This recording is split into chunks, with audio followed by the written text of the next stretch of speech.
Olá a todos e sejam muito bem-vindos de volta ao melhor podcast sobre inovação social e empreendedorismo do Alentejo. Neste podcast, a equipa técnica do Centro de Inovação Social da Fundação Engenho de Almeida apresenta histórias de pessoas que estão a marcar o presente e que prometem, sobretudo, mudar o mundo. Eu sou Inês e também faço parte da equipa do Centro de Inovação Social. Neste episódio, tenho o prazer de receber o Dr. Alexandre Varela, Vice-Presidente da Câmara Municipal de Évora. Muito obrigada por ter aceito o convite, é um prazer para nós estar aqui connosco. Muito obrigado eu pelo convite que me fizeram. Muito obrigado. Obrigada. Bem, penso que o Dr. Alexandre também não precisa de muitas apresentações, mas como é habitual fazemos sempre uma breve nota dos nossos convidados e, portanto, vou mencionar algumas notas sobre si, mas esteja à vontade para corrigir-me. Então, atualmente, e como foi dito, é Vice-Presidente da Câmara Municipal de Évora, cargo que ocupa desde 2017. É licenciado em Sociologia pela Universidade de Évora, tem mestrado em Ciência Política pelo ISCTE e doutoramento pela mesma casa em Sociologia. Ao longo dos anos tem vindo a desenvolver uma vasta experiência e formação, solidificando uma carreira com foco na gestão pública e no seu desenvolvimento social na região. Antes de se tornar vice-presidente, trabalhou também em várias áreas técnicas, começando por Itália, depois passou também pela Associação de Municípios do Distrito de Évora, mais tarde pelo município do Redondo, sempre envolvido em áreas como o desenvolvimento sustentável, recursos humanos, ação social. Além da sua experiência na administração pública, tem também uma ligação forte à comunidade, foi presidente da Comissão de Proteção de Crianças e Jovens entre 2012 e 2014 e também exerceu funções de direção na Sociedade de Harmonia Arborense, uma das principais entidades culturais da cidade. Posto isto, e através também desta sua carreira amplamente dedicada ao serviço público e à comunidade, representa uma figura-chave na promoção da cidade, através do seu cargo, e é exatamente por aqui que eu queria começar. E queria lhe perguntar, tendo em conta que, como sabemos, a política é hoje em dia um dos temas que está mais falado, nomeadamente nas nossas gerações mais novas, queria lhe perguntar o que é que na altura o levou a envolver-se na política local, mais concretamente aqui em Évora. Essa é uma pergunta difícil. Aliás, a pergunta não é difícil, a resposta é que é. Porque, na verdade, ou se está predisposto a envolver-se na comunidade, na ação política e em tudo o que isso acarreta, ou então dificilmente poderemos assumir cargos desta natureza, estes ou outros. Eu começaria por dizer que o meu envolvimento começa sobretudo ao nível cívico e em diversas circunstâncias pontuais, mas também no trabalho mais permanente, digamos assim, no âmbito de associações como o CEAI, o Centro de Estudos da Avifauna Ibérica, ou a Sociedade de Harmonia Arborense.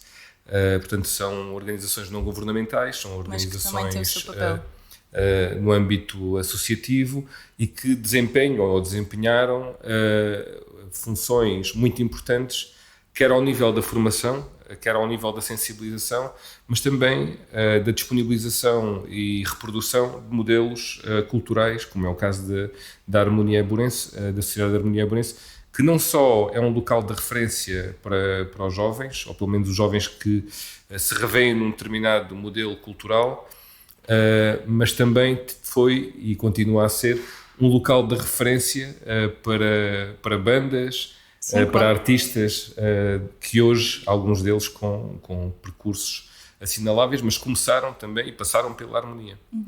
Portanto, sob esse ponto de vista, há esse percurso. A entrada na política também decorre um pouco dos nossos interesses. E é verdade que fiz um mestrado em Ciência Política no ISCTE. Isso já reflete um pouco as minhas escolhas e aquilo que eu gosto de comentar, gosto de ler, mas antes, a licenciatura, quando fiz o trabalho de licenciatura, já me dediquei aos assuntos da dominação, do poder, dos sistemas claro, de poder, sobretudo os sistemas de poder, mais do que políticos, os sistemas de poder, e portanto todas estas variáveis, estes fatores, acabam por criar predisposições para o que veio a seguir. Sim, leva-nos para um caminho que na verdade não é nada programado e foi um conjunto de casualidades em que neste caso eu acabo por estar envolvido num projeto político sem na verdade ter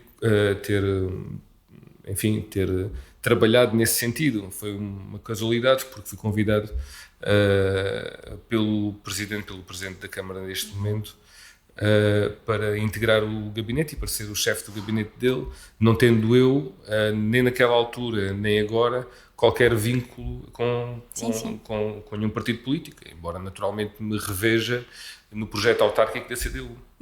Ok. Ou seja, o que começou também por um dever cívico e a parte aqui também da nossa cidadania muito ativa, acabou por envergar para um cargo político e que hoje em dia, tendo em conta o seu cargo, representa também a Câmara Municipal de Évora em muitos eventos, nomeadamente aqui.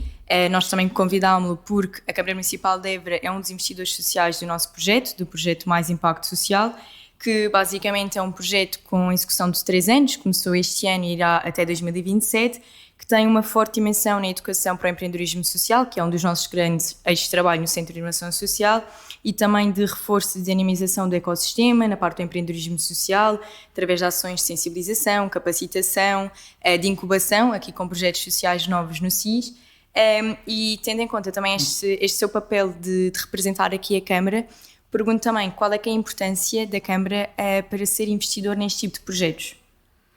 A importância é total, quer dizer, vamos lá, o interesse destes projetos fala por si. Não estamos a falar só destes, podemos falar do conjunto de outros, e eu acho que existe aqui um raciocínio-chave para que os municípios se envolvam nestas coisas. E o raciocínio-chave é este. Os municípios não têm a resposta para tudo, mas a sociedade tem. E a sociedade, com os seus atores e com os seus recursos, ou com os recursos que esses atores podem mobilizar, de facto podem construir coisas que sejam benéficas para o bem público, para o bem comum. E é nesse sentido e com base nesse raciocínio que o município se desenvolve, não numa perspectiva de substituir aos outros, mas sobretudo de potenciar o trabalho que os outros têm a fazer. Claro. Nos ajudamos uns aos outros também. Exatamente, e potenciar, porque existe em potência, existe muito na sociedade civil. Aqui, por vezes, os municípios têm a responsabilidade não só de criar condições, mas também de ajudar, apoiar, a concretizar todo esse potencial e muitas vezes com auxílio ou com o emprego de recursos que o setor público tem e que o setor privado não tem. Recursos e competências. Muitas vezes são as próprias competências. E neste caso pareceu-nos muito importante por várias razões, sendo que aquela que eu gostaria de destacar como mais relevante é de facto o trabalhar os jovens. E essa é uma outra dimensão que também me suscita aqui um interesse particular, e vou explicar porquê. Porque a minha tese de mestrado era precisamente, e dediquei longas noites a trabalhar nela, foi precisamente a participação política e cívica dos jovens. Não foi outro grupo, foram os jovens. E portanto isso revela também o interesse que eu tenho sobre esta fase de vida. É uma fase de vida que muitas vezes, e neste caso em concreto, sobretudo nos adolescentes, entre os adolescentes e aqueles que começam na vida ativa, é uma fase que por vezes há um limbo. Sim. E há um limbo em que as políticas públicas, procurando dedicar atenção aos jovens, na verdade não o fazem da forma como eu acho que deveriam fazer. E neste caso, estes jovens em particular, porque todos os outros estão agarrados, seja por um mecanismo ou por outro, seja pelo sistema de educação formal, seja pelo mercado de trabalho, seja pela educação, pela habitação, do que for, estão no centro de um conjunto de políticas públicas. Mas nesta fase de vida, digamos assim, em que há já uma certa autonomia, uma grande autonomia da parte dos jovens e que podem aportar um conjunto de coisas, muitas vezes não existem mecanismos, formas estabilizadas que absorvam todo esse potencial. Claro. E por isso pareceu-nos e parece-nos muito importante este tipo de projetos. O nosso projeto é uma grande vertente de educação, nomeadamente mais para o empreendedorismo, mas porque também acreditamos que é nestas fases de vida que os jovens têm o futuro pela frente e, portanto, é importante nós agirmos aqui através, lá está, de ações de educação não formal, que claramente têm mais a ver com o empreendedorismo social, mas que também fomentem aqui este espírito de cidadania ativa, este dever em que todos nós temos um papel na nossa comunidade e na nossa região, e é um bocadinho por isto que também tentamos fortalecer e continuar com este nosso trabalho desenvolvido, e é também aqui que este projeto é também muito, muito importante para nós. Queria também pegar nas palavras que disse há pouco, relativamente aqui à região ter este poder de estimular ou de haver aqui estas parcerias muito importantes. Como sabemos, Évora tem um potencial imenso na área do turismo e da cultura, especialmente agora também com a Évora Capital Europeia de 2027, e gostaria de saber como é que os nossos empreendedores podem aproveitar também esta mais-valia e este tema, por assim dizer, para desenvolver agora novos projetos inovadores que possam efetivamente ajudar a nossa sociedade, e qual é o papel da Câmara para que haja este ambiente propício e estimulante para o crescimento destes negócios? Na verdade, foi falado aqui uma grande área, em particular a questão da cultura, porque ela depois há uma grande relação com a parte do turismo, na verdade, enquanto atividade económica, mas é um reflexo do património que temos, na verdade. Mas eu atrever-me-ia a alargar um pouco mais todos esses horizontes e dizer que, na verdade, nós temos um potencial muito grande em todas as áreas, em todas as outras áreas. Já o tínhamos na área no setor primário, portanto, quer na parte agrícola, quer depois na agroindústria, sendo que há um setor que se destaca claramente pelo que tem aportado, quer do ponto de vista do turismo, quer do ponto de vista das vendas, que é o setor vinícola. Mas para além disso, existem aqui outras áreas que são muito interessantes e que nos podem ajudar a concretizar muito do potencial que existe, quer endógeno, nos recursos endógenos, quer dos jovens, não é? Estou-me a lembrar das áreas industriais, as áreas tecnológicas, em particular, porque nós temos hoje um ambiente, um clima, digamos assim, de natureza industrial que não existia de todo, ou um ecossistema industrial que não existia de todo, ou pelo menos com esta pujança, digamos assim, com esta vontade de querer ser, e que não existia há 30, há 40 anos atrás. E eu recordo que temos uma área muito forte, portanto, a eletrónica, com a TAIC, a Kemet, mas também temos outras áreas muito importantes que, entretanto, floresceram ou estão a florescer, como é o caso da aeronáutica, e que neste momento poderá fazer um caminho muito interessante, não só com aquelas estruturas que já existem, mas também com aquelas que poderão vir a existir. Existem muitas outras áreas, pronto, mais ligadas ao lazer, mais ligadas também à produção agropecuária, por exemplo, e que todas elas podem ser importantes. Um aspecto, ou vários aspectos, onde a Câmara Municipal, onde as entidades públicas podem e devem participar, é claramente ao nível da criação de oportunidades e de mecanismos, plataformas em que, portanto, os jovens se possam reunir e possam trabalhar projetos, empreendedorismo, empresariais, o que for, com base nestas áreas. Uma das plataformas que eu não posso ignorar e que é muito importante falar sobre ela é, de facto, o Parque do Alentejo Ciência e Tecnologia.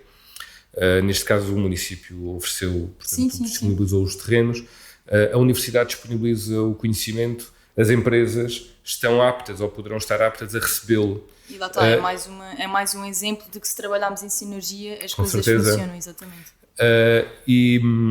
Portanto, constitui um elemento muito importante para trabalhar ideias, para aprofundar conhecimentos e, sobretudo, para transferir conhecimento e tecnologia, quer das universidades e dos centros de investigação para as empresas, quer das próprias empresas também para os centros de investigação e para as universidades. Portanto, é bionívoco, ou seja, é bidirecional. nós temos sempre a possibilidade de aprender uns com os outros, seja um conhecimento mais prático, seja um conhecimento mais académico. Há outros exemplos a este nível e neste caso gostaria de lembrar que o parque industrial que foi criado, quero inicialmente a zona industrial, mas sobretudo o parque industrial que foi criado aqui em Évora serviu precisamente para isso e na verdade se olharmos para a sua estrutura, digamos assim, quando começou a funcionar há cerca de 30 anos atrás, 30 e tal, sensivelmente, as coisas, o perfil, digamos assim, das empresas era muito diferente. Era sobretudo, e o objetivo era sobretudo retirar pequenas oficinas do centro histórico e de outras áreas e reuni-las num determinado local, não é? Acompanhando no fundo a legislação que existia já nesse sentido. E hoje nós vemos um parque industrial com outro tipo de dinâmica que não assenta necessariamente nessas pequenas oficinas, mas também já em unidades fabris com algum desenvolvimento e também serviços de apoio. Na verdade, todo esse ecossistema pode e deve ser aproveitado e maximizado e parece-me que para isso também é importante não só que o município, mas também todas as entidades com competências nessa matéria possam olhar para todo esse potencial de outra forma e trabalhar conjuntamente. Mas eu diria que esta ideia de convidar, no fundo, as empresas, a iniciativa privada a fazer parte do crescimento e do desenvolvimento económico de Évora e do Alentejo, esteve sempre presente, não é de agora, e esteve sempre presente, quer inclusive através de políticas públicas que já existem há 30 anos, mesmo aqui em Évora, políticas locais que há 30 anos já começaram a trilhar no fundo esse caminho, na consciência e no reconhecimento de que o município não consegue fazer tudo. Claro, mas também o Ministério da Economia também não consegue, a Universidade também não consegue e portanto aí temos toda a certeza de que se estivermos todos em conjunto e partilhar recursos e conhecimento, chegamos muito mais longe. Sim. E essa maximiza os resultados, que é o que todos queremos no fundo. Pegando também um bocadinho no que disse e tendo em conta que referiu que, pronto, podemos dizer assim, que uma das prioridades também é aqui o fomento e o estímulo ao empreendedorismo jovem, a que os jovens tenham novas oportunidades, que tenham também novas possibilidades para o seu futuro aqui na região.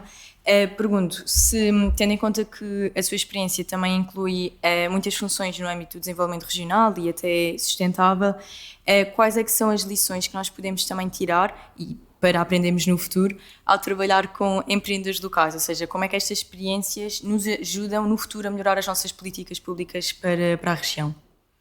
Eu não sei se compreendi bem. Ou seja, como é que a sua experiência, e aqui a parte do empreendedorismo jovem e não tão jovem, como é que acha que se podem tirar estas lições da experiência ao trabalhar com este grupo de trabalho, digamos assim, para criar então novas possibilidades e novas políticas públicas? Eu parece-me que se calhar faria um raciocínio que não será exatamente o contrário, mas será relativamente paralelo. E é este.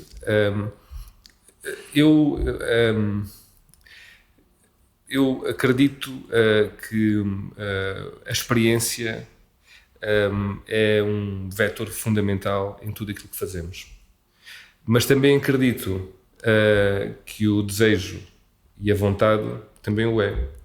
E, portanto, se pudermos compatibilizar essas duas forças, eu acho que seremos muito mais fortes. E nisto, habitualmente os jovens não têm experiência, mas têm vontade. Os mais velhos têm experiência, já estão um bocadinho mais cansados. E eu acho que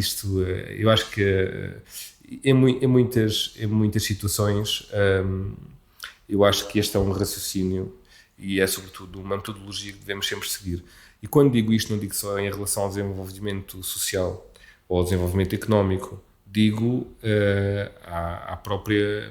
em relação à própria existência das comunidades e a sobrevivência das comunidades. É importante haver uma partilha a todo o momento e, sobretudo, que tenhamos, às vezes esse é o equilíbrio mais difícil de atingir, é que consigamos saber ouvir-nos a todos, os mais velhos, os mais novos, e tomar decisões que sejam maduras e que sejam decisões que nos levem a todos pelo mesmo caminho.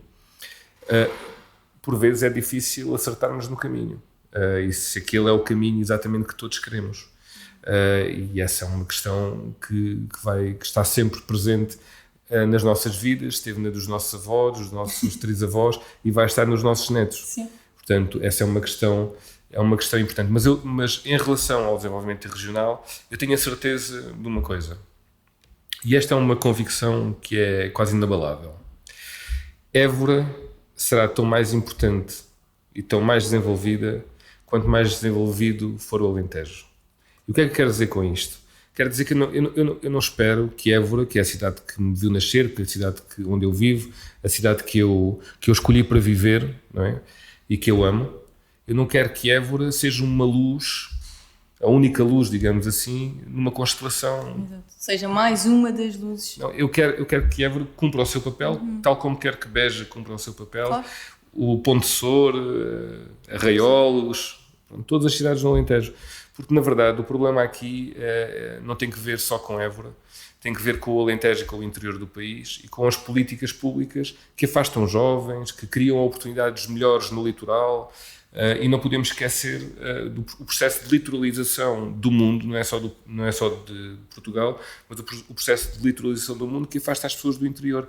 E se nós queremos ter regiões fortes, para além de outras questões que podíamos perder aqui muito tempo com elas, a falar sobre elas, e que são seguramente muito importantes, mas nós temos que desenvolver-nos a uma só voz. Portanto, o Alentejo tem que ser uma só voz, tem que ter força para criar atratividade, para ser competitivo, mas sobretudo solidário, não é? E é isso que nós precisamos e é para aí que eu gostaria de apontar. Sim, nós temos que desenvolver a região e não só a cidade ou outra cidade, por exemplo, Beja, não, nós temos que nos desenvolver como um todo. Exatamente. E assim é que deverá ser. Por fim, tendo em conta que o tempo já não é muito, olhando exatamente para o futuro, gostaria de perguntar como é que vê o impacto do empreendedorismo em Évora nos próximos anos, ou seja, o que é que pode ser feito para garantir que a cidade continue a ser um polo de inovação e desenvolvimento e ainda este polo que possa ainda expandir-se mais, especialmente para as novas gerações de empreendedores?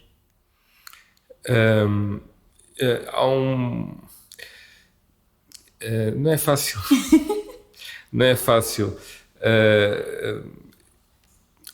Olhando para aquilo que Évora é neste momento e o salto qualitativo que deu a esse nível nos últimos anos, eu acredito que as coisas vão continuar a ser vibrantes. E eu hoje olho para Évora e é uma cidade vibrante, é uma cidade que tem vida.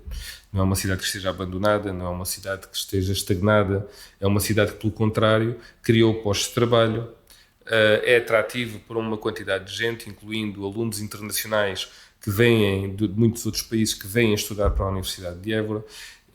E, portanto, eu vejo, aliás, se olharmos para as estatísticas do turismo, vemos que triplicamos praticamente o número de dormidas anuais e, portanto, tudo isto significa que Évora está a funcionar, está a crescer.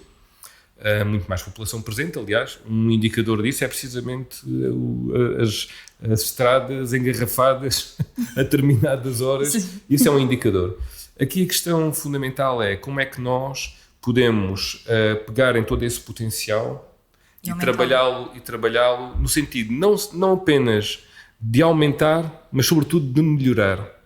Interessa-me sobretudo ter uma cidade com qualidade de vida, claro que sim. Uma cidade que ofereça aos meus conterrâneos boas condições e que as pessoas se sintam satisfeitas. É claro que não há cidades perfeitas, existem as utópicas, mas esse é um desiderato que todos temos de ter, seja autarcas, seja cidadãos.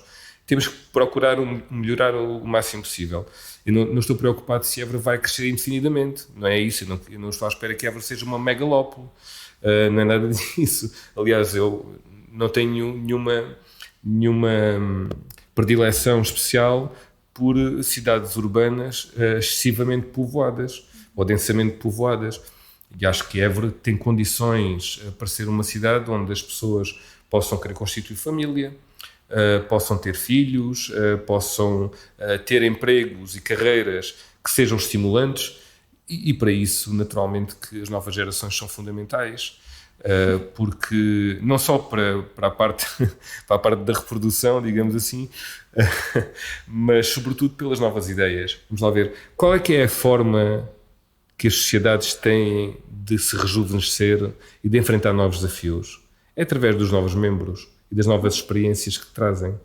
E nisto os jovens são importantíssimos para isso. Como é que uma instituição como a Câmara Municipal, por exemplo, pode fazer face às exigências e aos desafios do presente ou do futuro?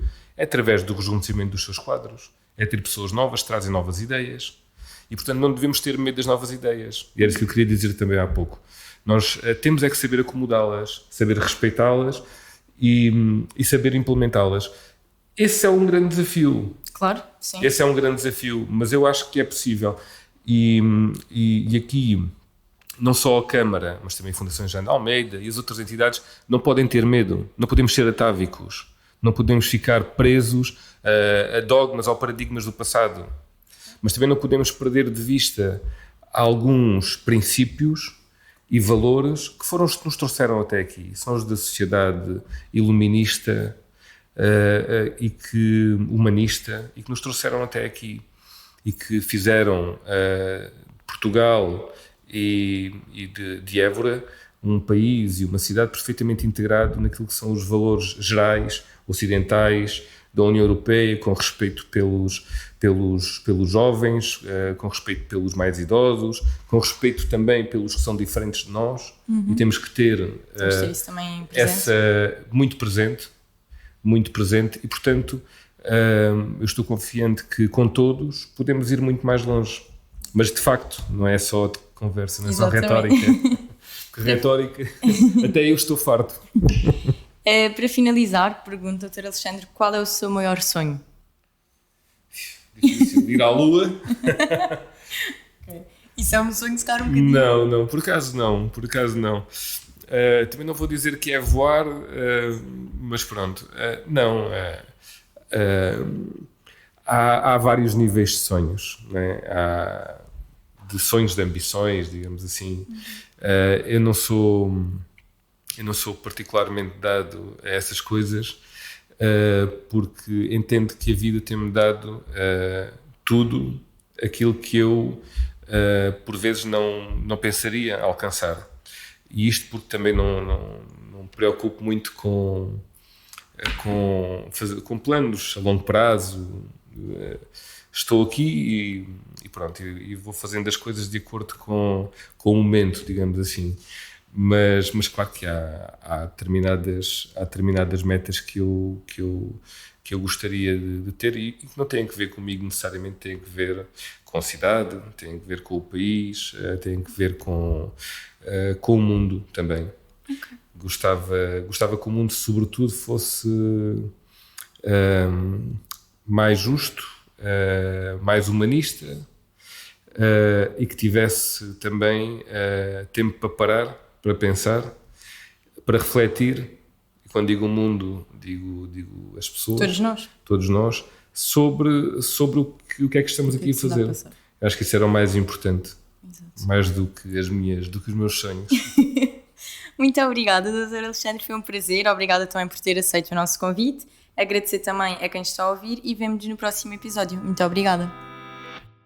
A Operação Mais Impacto Social foi apoiada pelo Portugal Inovação Social, pelo Programa Regional do Alentejo 2030, pelo Portugal 2030 e pela União Europeia, os fundos europeus mais próximos de si.